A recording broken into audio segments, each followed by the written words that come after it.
Welcome to the Real Estate Syndication Show. Whether you are a seasoned investor or building a new real estate business, this is the show for you. Whitney Sewell talks to top experts in the business. Our goal is to help you master real estate syndication. And now your host, Whitney Sewell. This is your daily real estate syndication show. I am your host, Whitney Sewell. And today, another solo show. I hope you are ready to hire that executive assistant and that amazing, just Class A talent. I want to help you get there because that was definitely a turning point for myself. I also want to apologize. I know I did a show leading up to this, and it was show number 800. And I know that was like nearly 2 months ago, but I encourage you to go back and listen to that if you didn't hear that one, because I'm going to move forward from that. And that helped you to think through some different ways that I found, like my current assistant, I found other employees, but I want to help you think through today the job description. And I know you've probably heard or read different things about the job description. And I want to share with you some things that I've recently learned just doing lots of research. I wanted to hire a top-notch executive assistant. And I knew that obviously, just like you don't want to hire the wrong person. There's so many negative things about that, but just the time loss and the time of educating someone and them learning, especially an executive assistant, anyone on the team for that matter. But this person, I needed them to be able to have access to so many things. I needed them to get to know me very well so they can be thinking ahead of me and performing in some avenues, just like I would, and understand me that well. So this had to be a specific person, and I did not want to make a mistake of hiring the wrong person, or at least wanted to go extend, every effort possible to hiring the correct person. The time it takes to train someone, but then to fire someone and have to do it all over again. I mean, it's a horrible expense for most companies. And so I can't express or stress enough the time ahead of time that you need to take to ensure you're completing this process the best that you can. And I hope I give you some good tips today on how to do that. And then I'm going to do another show, and I'll probably try to do this one, within a week. And that way you'll have some other steps of getting this process going. So I wanted to get into that job description a little bit today, and I'm going to go through the job description I used to find my executive assistant and some things that I think is crucial to have in there. So quickly, this job description, I wanted it to be obviously very professional. I wanted to attract that professional individual that is not going to be looking at it and saying, wow, they misspelled a bunch of words or they don't really know what they want or what they're looking for. So I wanted this to be extremely professional. I wanted it to be very clear what I needed them to do, because this step is going to be a big step that's going to help you to narrow down that process so you're not interviewing 200 people. Who has the time to do that? So, in show 800, I kind of went through, how many people actually applied versus how many people were interviewed and submitted documents, things like that. But this, your job description is going to help you in a big way. And so, immediately, it's going to be the title of the position, right? And mine is executive assistant to the chief executive officer. And it says full-time position. I want them to know as they're applying that this is a full-time position. It's not a part-time. It wasn't, as you want or as you need to work, or, it's a full-time position because I need you to be there to support me, as much as possible. And right off the bat, I have a company overview, and I don't want this job description to be, 28 pages long, but it does need to have enough detail that obviously they understand that they are interested, that they can be, a member of this team that we already have established. And so, right off the bat, it's a company overview, and I'll just read part of it to you, or all of it. It says, LifeBridge Capital is a Christian investment business based in Roanoke, Virginia, with a mission to glorify God by helping investors create wealth while assisting families with the financial burden of adopting a child. Obviously, that references our foundation as well, but I want them to just know that about us. But then it says, we strive to provide high quality, low risk investments to investors while giving back. We have more than 100 million in real estate under management. We have a lot more than that now, but have produced more than 700 interviews, actually over 850 now in the last 2 years in our daily podcast. We are growing quickly, and we're looking for a full-time executive assistant to join our team of A players to support our CEO, Whitney Sewell. So learn more about us at lifebridgecapital.com. If you are a highly organized administrative professional with experience supporting an executive, read on to learn more about this exciting opportunity. So then it goes right into position overview, and it says this is a full-time role assisting the CEO, Whitney Sewell, and reporting to him directly. For this role, you're able to work from home, which is very important, by the way, especially right now with everything that's happening. So many people want to work at home, and I don't blame them. I love working at home. But I said from home with very flexible hours. So that's very attractive to people, right? But on occasion, there is a need to work additional hours on evenings and weekends during an acquisition or other events throughout the year. So they need to know that I can be very flexible on hours. However, there are times where I need you to be available, maybe even longer hours than normal, but there's going to be other times where we're very flexible. So, and then it goes into our mission, and this role, the mission of this role or executive assistant. It says the mission of the executive assistant is to stay 10 steps ahead of their leader, tracking all of the administrative details and clearing the path for them to make the greatest contribution to the business possible. The executive assistant will be a key asset to the CEO by anticipating needs at an exceptionally high level, allowing them to develop the vision, strategy for all aspects of the company so that we can reach our revenue and profitability goals. While repetitive tasks are certainly part of this position, the tasks assigned can vary from week to week based on the CEO's needs and the needs of the business. The most important responsibility of the executive assistant is to ensure that administrative tasks and projects are completed with a high level of efficiency, confidentiality, accuracy, flexibility, and positivity in order to support the initiatives of the CEO. So again, I encourage you to listen to the end of this because I'm going to share with you some very important things at the end of this that you need to have in there. So it's going to streamline this process for you. But next, it goes into the responsibilities. This individual needs to know, as much as possible ahead of time, what's going to be expected, right? What are they going to be doing on a day-to-day basis? Obviously, this isn't going to include every detail, but you should include, numerous things here so they can even ensure that they're qualified.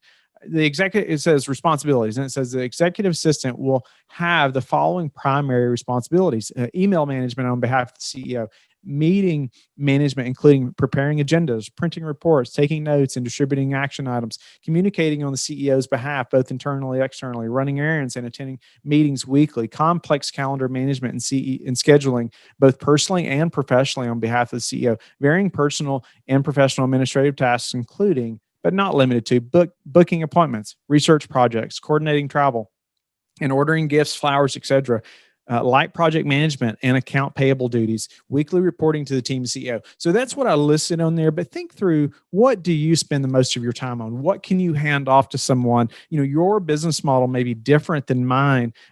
Ultimately, I want this person to know me well enough that they can help me and take as much off my plate as possible. So we can operate more efficiently. We can get back to investors much faster, with information that investors need or questions they may have. One thing that is just a massive time issue or has been of mine is email, and I want to get back to investors as quick as possible. And so it was always an issue that I would have hundreds upon hundreds of emails in my important and unread. That didn't include all of them, but that's just the important and unread.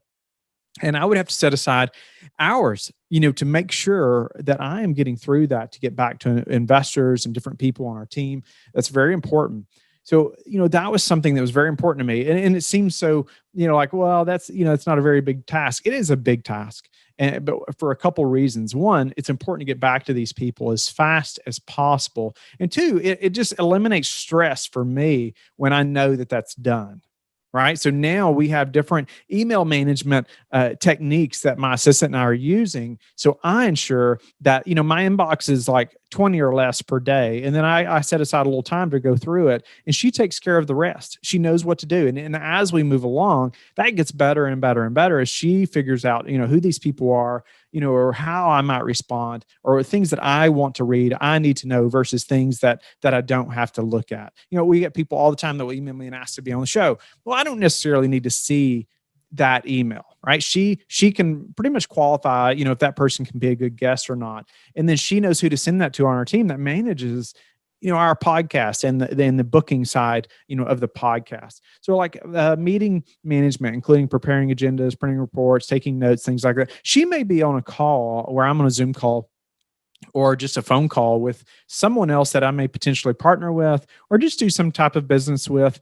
And she may be there taking notes. I'll obviously make sure that person knows that she's there and just for note taking purposes. Or maybe it's something, we're looking for somebody to help us with something specifically in the business. And I may have her there because she has lots of experience and qualities that I don't have. And I may want her opinion, about this person or about their qualifications as well. Obviously, I have the final say, but I still value her opinion and expertise. And so then the next one, so communicating on the CEO's behalf, both internally and externally. So she does communicate through my email. However, when she sends an email, it will always say, her name, acting on behalf of, Whitney Sewell, something like that. Or it just have her name, executive assistant for Whitney Sewell, something. So that individual receives that email, knows that it wasn't from me, but it was from my assistant. I never want there to be any question of who's responding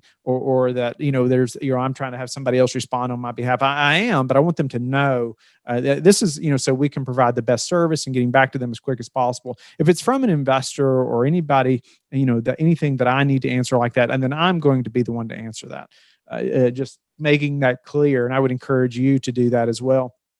So running errands, attending meetings weekly, some of that, she does do that. She does run some errands for me that she can do local. She's not local to me, just FYI. She's not in the same city that I am in, and she doesn't need to be. There's very few things. There are a few things that would be beneficial for, but not many that keeps me from only hiring local or within a certain area.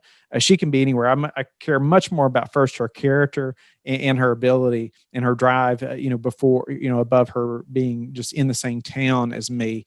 And so complex calendar management and scheduling is so crucial. I need her to know my calendar much better than I do. She needs to be able to look ahead at my calendar and look a week ahead, 2 weeks ahead, a month ahead, and be putting things on there and making sure I do not have conflicts, or she's reaching out to those people to say, he can't be here at this time. Or maybe someone emails and wants to speak with me, and she'll ask me, do you want to speak with this person? Is this beneficial? Is this the best use of your time? This person is my kind of gatekeeper, right? She's ensuring that I'm spending my time the best way possible to move the business forward. And I make sure she knows that she needs to, track my time and ensure that I'm spending it the best possible. Or if she feels like, this is not the best use of time, I want her to voice that to me. I want her to tell me.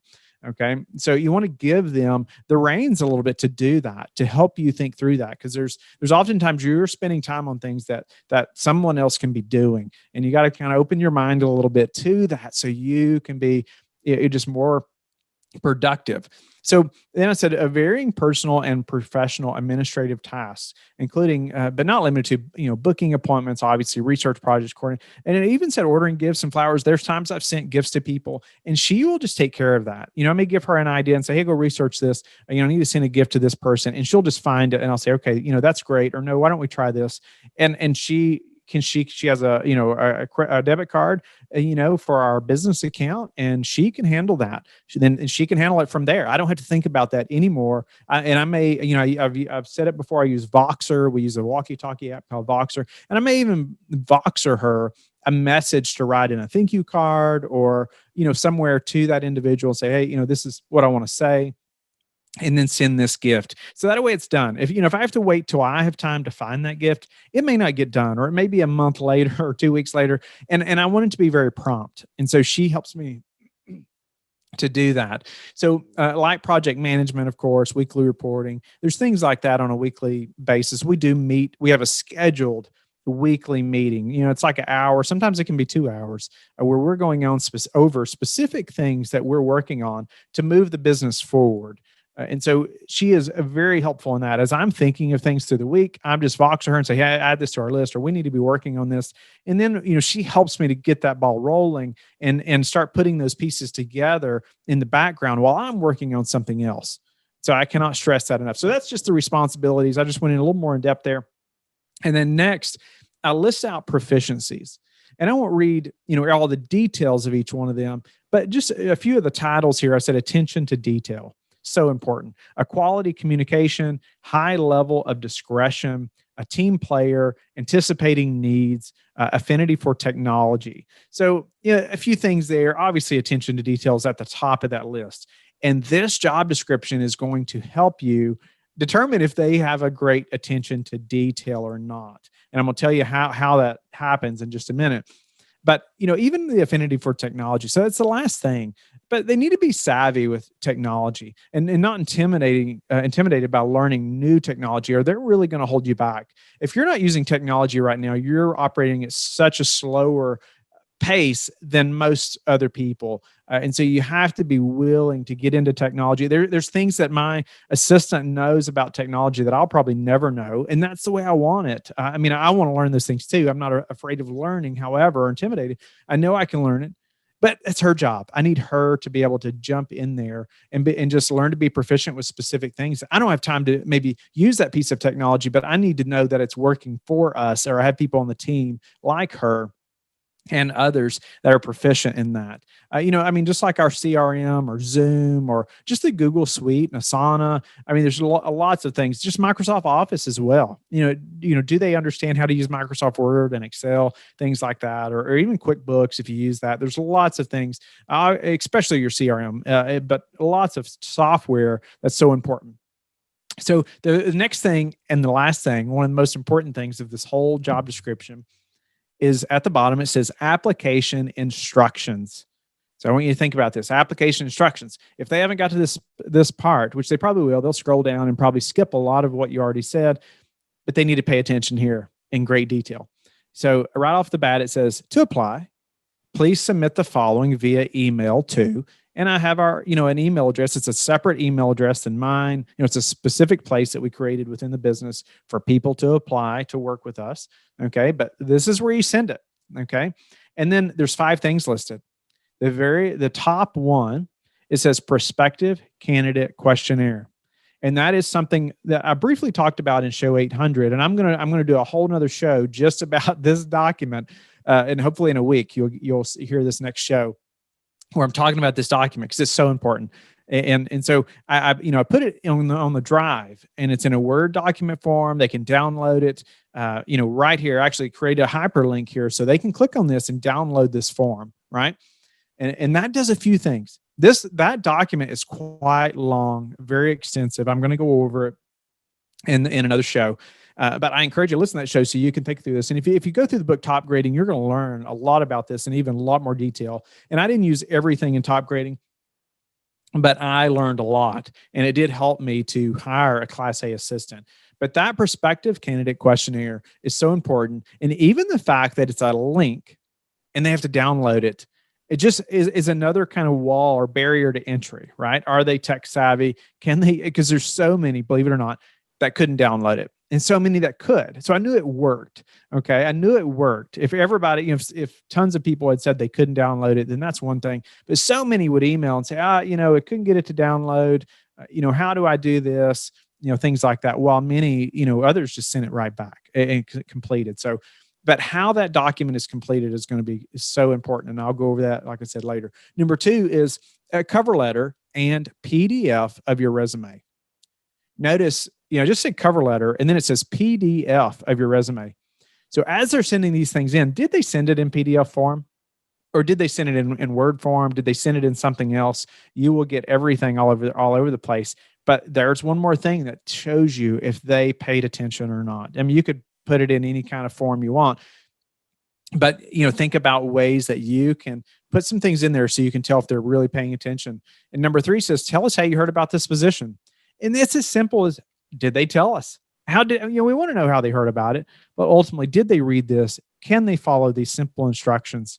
Okay. And those three things are top. The fourth one says Strengths Finder top 5 strengths report. And then I put optional out next to that. I want to give them the chance to, they don't have to do it, but I want to give a space for those who are going to go above and beyond. And there's many spaces here for that, but this is just another. And number 5 is the Colby A Index assessment. There's even free options for these things. And I did not link, and I actually put that one as optional as well. I did not link to those things. Again, I want them to be able to go out there and find it and be able to get that to me. Okay. And so obviously I gave them very detailed instructions. They're very clear, very short. So that way, when these things are sent to me, I can see, how did they respond? Did they send it to the correct email even? Were they able to download the form? Did they send me the cover letter and the resume, in PDF form, like I asked? And did they tell me how I heard about the position? Did they do the other reports or assessment, that was optional or not? And I didn't completely, throw somebody's resume out if they did not do the optional ones at the bottom. However, it does show me a little more desire there for them to take the time to do that. Some people said, oh, I completed that 5 years ago. Here it is. Well, that's not really what I'm asking for. I want to know that, hey, you're willing to go ahead and do it again, to give us a more up-to-date, response and things like that. But they did submit it, but that wasn't really what I was looking for. I really want to see your desire to do this the best you possibly can. So, but again, the Prospective Candidate Questionnaire, I'm going to go over that again in another show that I encourage you to listen to, show 800. And then obviously another one in probably a week, I'll put out another show just talking about that form because it's so important. But this job description is one of your first ways of getting in front of someone. And again, we submitted this on Indeed and we submitted it to our network. So your network is going to be a great place to find someone, obviously through referrals. It's a great place. And so, we received a ton of applications through Indeed, and then, not as many through referrals, but we did receive quite a few. And I ended up interviewing numerous people, or a few of I interviewed 4 people. And I'll go through that interview process as well in another show where we did a tandem interview, and I'll go over that. But just remember right now, job description, you need to create that. You need to list out what's expected of this person, of this executive assistant or whatever this role is. You could use this for any role that you're hiring within your business. But this is one thing that helped me to narrow down quickly just the mass number of applications. And again, I'll share with you how we found my top assistant, in a later show. So I hope you have learned a lot about just the hiring process, how we were successful. There's many other details, but just for time's sake, I can't go into everything. But those are just some details that I hope you will consider. Now, first, you need to consider hiring an executive assistant as soon as possible. They don't have to be full-time initially, but you'll grow into that. But you need to hire them the best that you can, and obviously ensuring that they're top talent. So I hope you are having an amazing day, and I hope you will reach out. If you have ideas for the show, if you have thoughts that you want me to share about how we've, closed on over $100 million in real estate, in this past year, or anything like that, or the podcast, you can always email info@lifebridgecapital.com. Our team will take that and we'll discuss different show options, or if there's other people you would like me to interview or questions you would like me to ask, we would love to learn that. If you're a passive investor, I would encourage you to go to lifebridgecapital.com and click on the Invest Now button. That's where you will just sign up to schedule a call with me and our team, or with me personally. And so that way we can discuss, your goals in investing and how we can help. Would love to do that. And I encourage you to do that sooner than later. We have deals coming up all the time. So I hope you have a blessed week, and we will talk to you again soon. Thank you for listening to the Real Estate Syndication Show, brought to you by LifeBridge Capital. LifeBridge Capital works with investors nationwide to invest in real estate, while also donating 50% of its profits to assist parents who are committing to adoption. LifeBridge Capital, making a difference, one investor and one child at a time. Connect online at www.lifebridgecapital.com for free material and videos to further your success.